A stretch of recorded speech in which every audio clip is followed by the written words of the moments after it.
Ya, bismillahirrahmanirrahim. Assalamualaikum warahmatullahi wabarakatuh. Alhamdulillah, Bapak dan Ibu, teman-teman semua yang saya hormati. Saya mohon izin pada kesempatan ini saya ingin meluruskan ya sebuah pemahaman yang sering kali kita jumpai di tengah-tengah masyarakat, khususnya selama masa pandemi COVID-19 ini. Seperti yang saya buat menjadi sebuah judul ya di slide ini, benarkah rumah sakit sering mengcovidkan pasien demi meraup keuntungan? Nah, untuk menjawab ini saya akan mencoba mengangkat satu kasus ya yang dimuat di salah satu media ya yang ada di Karawang. Ini saya perlihatkan di sini. Nah ini medianya ini adalah dutapublik.com. Salah satu pemberitaan mereka ini membuat judul seperti ini ya. Rumah sakit Lira Medica Karawang diduga intimidasi keluarga pasien untuk tanda tangani pernyataan di COVID-kan. Nah, untuk lebih memperjelas pemberitaan ini, saya coba buat cuplikan-cuplikannya ya dari pemberitaan yang disampaikan. Yang pertama ya, dalam berita ini ya, Duta Publik itu menyatakan bahwa masa pandemi COVID-19 ini tidak dipungkiri menyebabkan adanya oknum rumah sakit yang memanfaatkan kondisi tersebut untuk meraup keuntungan finansial dengan memvonis pasien menjadi positif COVID, padahal pasien tersebut awalnya negatif COVID, begitu ya. Nah, kemudian cuplikan berikutnya. Nah, ini Duta Publik ya mengutip pernyataan suami dari pasien ya. Nah, kata si suami ya di dalam berita ini, istri saya masuk rumah sakit Lira Medica 3 hari yang lalu. Sebelum masuk dan dirawat di UGD, dites dulu antigen. Hasil dari tes antigen alhamdulillah negatif. Terus melanjutkan untuk tes PCR. Tapi dalam proses itu, setelah 1-2 jam di UGD, saya harus menandatangani pernyataan bila mana istri saya pendek usia. Sebelum hasil tes PCR itu keluar, maka harus bersedia di COVID-kan. Wis, luar biasa. Tata cara pengurusan jenazah berdasarkan prosedur COVID-19. Akhirnya saya terpaksa menyetujui karena di situ ada intimidasi katanya. Bila mana tidak setuju silakan cari rumah sakit yang lain. Nah, ini demikian pernyataan dari suami pasien seperti yang dikutip oleh Duta Publik ini. Nah, sebenarnya apa sesungguhnya yang terjadi di rumah sakit dalam kaitan penata laksanaan COVID selama masa pandemi ini? Nah, saya akan mencoba meluruskan ini ya, tentu saja dengan menggunakan pedoman baku ya, yang tidak lain adalah pedoman pencegahan dan pengendalian COVID-19. Nah, ini resmi diterbitkan oleh Kementerian Kesehatan Republik Indonesia dan sangat saya sarankan ya untuk publik ya, mobil khusus dalam hal ini adalah media-media yang seringkali meliput atau memuat pemberitaan-pemberitaan yang terkait dengan COVID ini. Sangat saya sarankan sekali lagi untuk memahami ya pedoman ini ya, poin-poin penting yang ada dalam pedoman ini agar pemberitaan yang diturunkan, pemberitaan yang disampaikan itu tidak menimbulkan bias yang kemudian berpotensi sangat merugikan semua pihak ya. Nah, apa yang ingin saya luruskan, apa yang ingin saya sampaikan ya, bisa diperhatikan ya di bagian yang saya beri kotak warna merah dan yang saya tunjuk dengan anak panah ini ya. Nah, ini yang ada di dalam buku pedoman yang saya maksud tadi.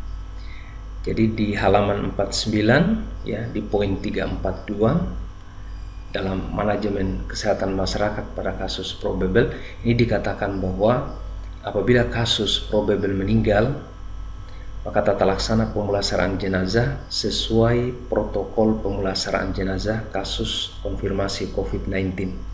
Nah, di sini saya ingin menegaskan bahwa ketika rumah sakit menghadapi kasus probable yang meninggal, kasus probable ini belum COVID, ya, belum COVID, ya, tetapi masih diduga kuat ini ke arah COVID, gitu ya.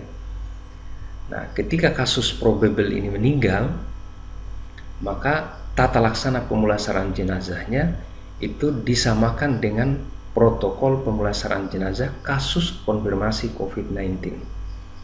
Nah, jadi sekali lagi kasusnya belum kasus terkonfirmasi COVID, ya, masih kasus probable, tetapi karena pasiennya keburu meninggal sebelum hasil PCR keluar, maka dalam kaitan seperti ini, dalam kasus seperti ini, penata laksanaan pemulasaran jenazahnya itu disamakan dengan protokol pemulasaran jenazah kasus konfirmasi COVID-19. Nah, artinya apa? Artinya diagnosa pasiennya sebenarnya belum tegak, ya, baru kategori probable, ya. Tetapi karena sudah keburu meninggal sebelum PCR keluar, maka penata laksanaan pemulasaran jenazahnya yang disamakan dengan pemulasaran jenazah kasus konfirmasi COVID. Ya, jadi kasusnya bukan kasus COVID, akan tetapi pemulasaran jenazahnya disamakan dengan protokol pemulasaran jenazah kasus konfirmasi COVID. Ya, seperti itu. Nah, untuk lebih jelasnya saya ingin memperlihatkan apa sebenarnya yang disebut dengan kasus probable, ya. Kita lihat ya di buku pedoman ini. Kasus probable itu adalah kasus suspek dengan ISPA berat atau dengan ARDS, ya. Jadi acute respiratory distress syndrome. Jadi semacam sindrom gangguan pernapasan akut lah, seperti itu kira-kira. Atau kasus meninggal, ya, pasien meninggal dengan gambaran klinis yang meyakinkan COVID dan, nah ini yang penting nih, ya, belum ada hasil pemeriksaan laboratorium real time PCR-nya. Nah, jadi ketika ada kasus suspek ISPA berat, ya, kemudian belum ada hasil pemeriksaan laboratorium PCR-nya, itu sudah masuk probable. Ketika ada kasus ARDS, kemudian belum ada hasil pemeriksaan laboratorium PCR-nya, itu sudah masuk probable.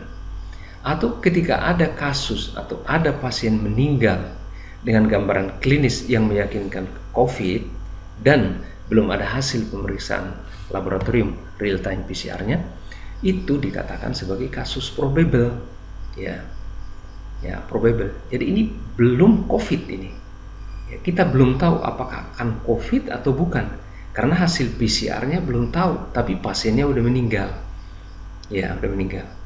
Maka sekali lagi, ya, ketika kasus semacam ini terjadi, kasus probable meninggal, maka tata laksana pemulasaran jenazahnya sesuai dengan protokol pemulasaran jenazah kasus konfirmasi COVID. Nah, jadi bukan pasiennya yang di-COVID-kan, ya, sekali lagi, akan tetapi tata laksana pemulasaran jenazahnya yang disesuaikan dengan protokol pemulasaran jenazah kasus konfirmasi COVID-19. Nah, kenapa tata laksana pemulasaran jenazahnya disesuaikan dengan protokol pemulasaran jenazah kasus COVID? Ya, karena untuk mengantisipasi kemungkinan terburuk, jangan sampai kasus yang diduga kuat adalah COVID ini, adalah probable ini, ya, ternyata memang benar-benar COVID. Nah, kalau ternyata benar-benar COVID, lalu sebelumnya penata laksanaan pemulasaran jenazahnya tidak dilakukan dengan protokol COVID, ini kan berbahaya buat banyak pihak, berbahaya buat tenaga kesehatan yang mengurusnya, ya, berbahaya buat keluarga, ya, almarhum atau almarhumah, ya, bahkan berbahaya buat masyarakat yang ikut membantu, misalkan pemulasaran jenazah dari almarhum atau almarhumah. Nah, oleh karena itu ini sudah dipertimbangkan dengan sebaik-baiknya oleh para ahli. Maka ketika ketemu dengan kasus probable yang meninggal, hasil PCR belum keluar tadi, maka tata laksana pemulasaran jenazahnya itu harus sesuai dengan protokol pemulasaran jenazah kasus konfirmasi COVID. Sekali lagi, bukan pasiennya yang di-COVID-kan, akan tetapi tata laksana pemulasaran jenazahnya yang disesuaikan dengan pemulasaran jenazah kasus konfirmasi COVID. Ini benar-benar saya ulang-ulang ya berkali-kali agar menjadi jelas ya. Nah, dan sudah menjadi prosedur ya, sudah menjadi prosedur tetap di rumah sakit bahwa ketika menghadapi ya atau ketika melayani pasien-pasien dengan kasus-kasus yang sudah dikategorikan probable ini, pihak rumah sakit itu biasanya memberikan inform konsen ya kepada pihak pasien ya, memberikan penjelasan kepada pihak pasien ya, kemungkinan yang bakal terjadi ya, agar bisa dipahami sebelumnya, termasuk kemungkinan terburuk misalkan pasiennya ya, meskipun tidak kita harapkan ya, pasiennya itu meninggal sementara hasil PCR-nya belum keluar ya, maka ya pihak keluarga dalam hal ini perlu diinformasikan dari awal bahwa ketika kasus semacam ini terjadi, maka nanti pemulasaran jenazahnya itu harus disesuaikan dengan pemulasaran jenazah kasus konfirmasi COVID. Jadi bukan di-COVID-kan ya, tapi hanya pemulasaran jenazahnya sekali lagi. Ya, seperti itu.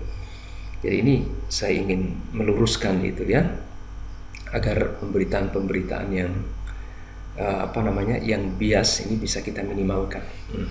Dan sebenarnya ya, setelah saya baca juga berita ini, satu hal yang sangat saya sesalkan adalah bahwa dari awal sampai akhir pemberitaan ini tidak satupun ya ada keterangan dari pihak rumah sakit yang berusaha dimuat ya oleh pihak redaksi. Nah, sehingga menurut hemat saya ini adalah sebuah pemberitaan yang cacat juga, sebuah pemberitaan yang gagal menurut saya, karena tidak mencoba melakukan check and recheck ya, check and balance begitu, agar pemberitaannya itu proporsional. Jadi tidak hanya menyampaikan dari satu arah ya, dari pengakuan korban atau keluarga korban, akan tetapi pihak rumah sakit juga dalam hal ini sebagai pihak yang sangat terkait itu sangat patut juga dimuat penjelasan yang resmi dari mereka, agar kemudian publik nanti bisa memahami dengan baik ya seperti apa sesungguhnya duduk permasalahan dari kasus yang diberitakan ini.